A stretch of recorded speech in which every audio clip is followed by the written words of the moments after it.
அன்பான குடும்பத்தினரே, அன்பான நண்பர்களே, சகோதர சகோதரிகளே, குழந்தைகளே, இளைஞர்களே, நான் லில்லி பி.எஸ். மார்கி. இன்று செப்டம்பர் முதல் நாள், செப்டம்பர் 2025 மாதம். இன்று உருமாற்ற பிரார்த்தனை, கர்ம பூஜை, ஆசிரியர் தினம் மற்றும் அன்னை வேளாங்கண்ணியின் நோவெனா. நாம் ஏன் படைக்கப்பட்டோம்? ஒவ்வொரு ஆண்டும் ஆகஸ்ட் 30 முதல் செப்டம்பர் 7 வரை நாங்கள் அன்னை வேளாங்கண்ணியின் சேவைக்குச் செல்கிறோம். அவர்களுடன் சேர்ந்து உங்களுக்கு சொர்க்கத்தின் மீது அதிகாரம் வழங்குகிறோம். இதற்கெல்லாம் இறைவனின் வேண்டுகோளை நாங்கள் ஒருபோதும் ஏற்கவில்லை. பாத்ரபாத மாதத்தின் இலையுதிர் காலத்தின் கீழ் நாளில் என்ன செய்யப்பட்டாலும், ஒவ்வொரு ஆண்டும் செப்டம்பர் 14ஆம் தேதி இயேசுவின் சிலுவையின் வெற்றிக்காக நாங்கள் திருப்பலிக்குச் செல்கிறோம். மேலும் சொர்க்கத்தின் மீது உங்களுக்கு அதிகாரம் வழங்க எங்களுடன் இணைகிறோம். அன்னை வேளாங்கண்ணியின் ஆசிக்கு ஒரு பிரார்த்தனை. ஓ மகா பரிசுத்த கன்னி மரியாளே, நல்ல ஆரோக்கியத்தின் எங்கள் பெண்மணி, அன்னை வேளாங்கண்ணி என்றும் அழைக்கப்படுபவர்களே, நாங்கள் உங்கள் முன் பணிவான இதயங்களுடன் வருகிறோம். உங்கள் சக்தி வாய்ந்த பரிந்துரையை நாடுகிறோம். நீங்கள் எங்கள் தெய்வீக இரட்சகரின் தாய். மேலும் தேவைப்படும் நேரத்தில் உங்களை அழைக்கும் அனைவருக்கும் உங்கள் தாய்வழி அன்பையும் இரக்கத்தையும் காட்டியுள்ளீர்கள். நோய் அல்லது மன மற்றும் உடலின் எந்தவொரு துன்பத்தாலும் அவதிப்படும் அனைவருக்கும் உங்கள் கிருபையையும் குணப்படுத்தும் தொடுதலையும் நாங்கள் குறிப்பாக கேட்கிறோம். உங்கள் சக்தி வாய்ந்த பிரார்த்தனைகள் மூலம் உங்கள் மகன் இயேசுவுடன் எங்களுக்காக பரிந்து பேசுங்கள். இதனால் எங்களுக்கு நல்ல ஆரோக்கியமும் பலமும் கிடைக்கும். அன்னை வேளாங்கண்ணி, நீங்கள் பயணிகளுக்கு நம்பிக்கையின் கலங்கரை விளக்கமாகவும் துன்பப்பட்டவர்களுக்கு அடைக்கலமாகவும் இருக்கிறீர்கள். எங்கள் பூமிக்குரிய பயணத்தில் எங்களை வழிநடத்தி, அனைத்து ஆபத்துகளிலிருந்தும் எங்களை பாதுகாக்கவும்.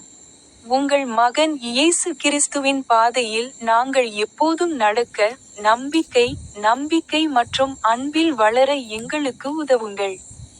உங்கள் தாய்வழி பராமரிப்பில் நாங்கள் நம்பிக்கை வைத்து, எங்கள் குடும்பங்கள் மற்றும் அன்புக்குரியவர்கள் மீது உங்கள் ஆசீர்வாதங்களுக்காக ஜெபிக்கிறோம்.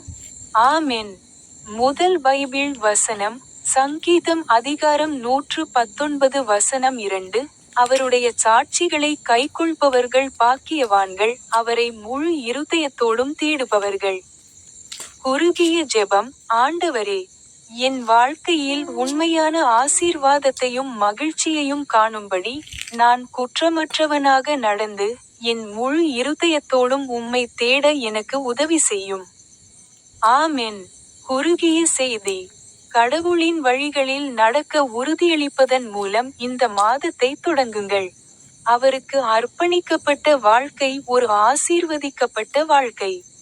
இரண்டாவது பைபிள் வசனம், புனித மத்தேயு நற்செய்தி அதிகாரம் 7 வசனங்கள் 7. கேளுங்கள், அது உங்களுக்கு கொடுக்கப்படும். தேடுங்கள், நீங்கள் காண்பீர்கள்.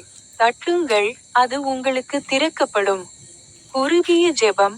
கிருபையுள்ள தேவனே, இன்று என் தேவைகளுடன் நான் உம்மிடம் வருகிறேன். நீர் என் ஊக்கமான ஜெபங்களுக்கு பதிலளிப்பீர் என்ற உம்முடைய வாக்குறுதியை நம்பி நான் கேட்கிறேன், தேடுகிறேன், தட்டுகிறேன். ஆமென். குறுகிய செய்தி. ஜெபிக்க பயப்படாதே.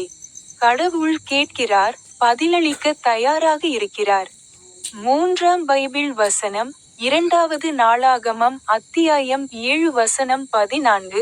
என் நாமம் தரிக்கப்பட்ட என் ஜனங்கள் தங்களை தாழ்த்தி, ஜெபம் பண்ணி, என் முகத்தை தேடி, தங்கள் தீய வழிகளை விட்டு திரும்பும்போது, நான் பரலோகத்திலிருந்து கேட்டு, அவர்கள் பாவத்தை மன்னித்து, அவர்கள் தேசத்தை குணமாக்குவேன்.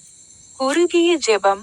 சர்வவல்லமையுள்ள தேவனே, நாங்கள் உமக்கு முன்பாக எங்களை தாழ்த்துகிறோம்.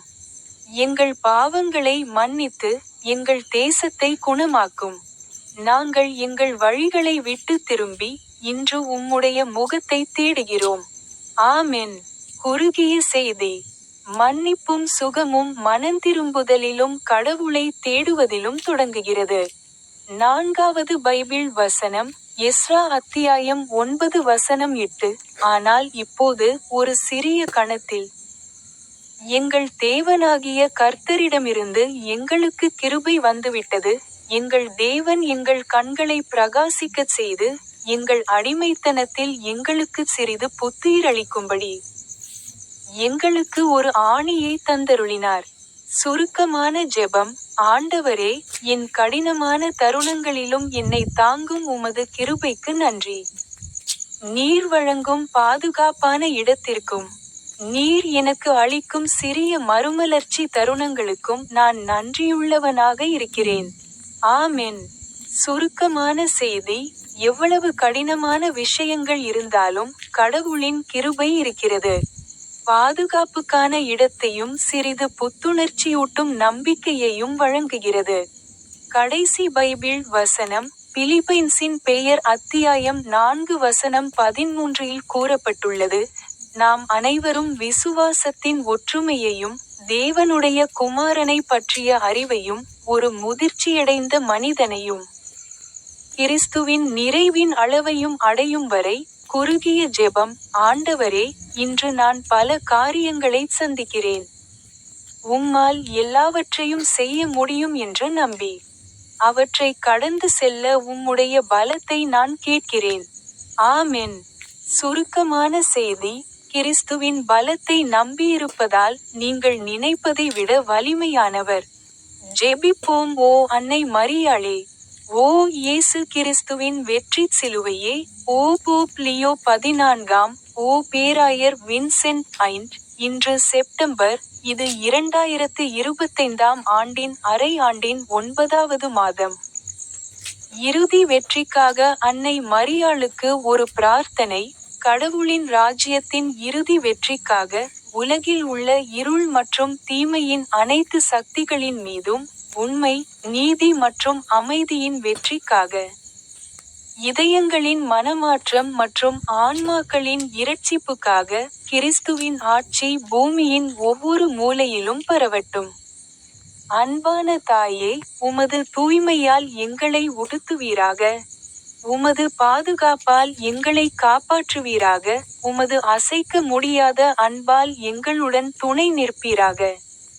உமது பிரார்த்தனைகள் உமது மகன் இயேசுவிடம் ஏறட்டும். அவராலும் உமது சக்தி வாய்ந்த உதவியாலும் நாம் நித்திய ஜீவனின் இறுதி வெற்றியை அடையலாம். மேலும் மகா பரிசுத்த திரித்துவத்தின் மகிமையில் என்றென்றும் வாழலாம். ஆமென். எனது யூடியூப் சேனலை பார்வையிட மறக்காதீர்கள்.